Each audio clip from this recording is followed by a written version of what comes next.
জীৱনটো মৰুভূমিত সজা এটি বাৰী ঘৰ। মই কি শান্তিত আনন্দ কৰিম? শিক্ষাক লৈ মই জীয়াই থাকিম।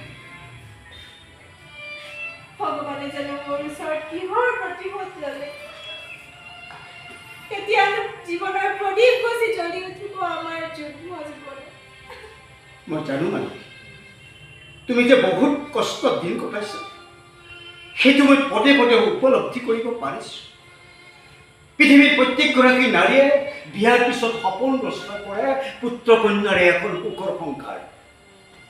কিন্তু কিন্তু সেই আশাবোৰ, সেই সপোনবোৰ বাস্তৱত ৰূপায়িত নহয় মানে। প্ৰত্যেকগৰাকী নাৰীয়ে মাতৃত্বৰ গৌৰৱেৰে গৌৰৱান্বিত হয়, কিন্তু মই কি দোষ কৰিছিলো? ভগৱানে মোক এই শাস্তি কিয় দিলে?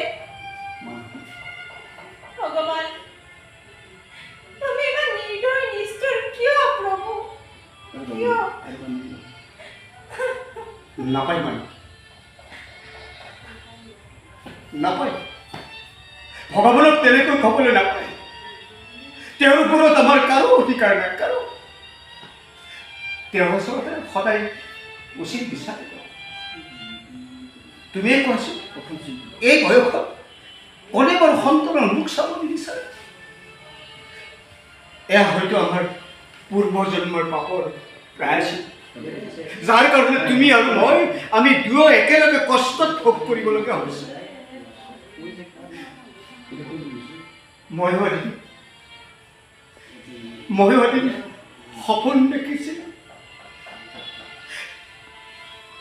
ল'ৰাৰ সৈতে মই ধেমালি কৰিছিলোঁ, হাঁহি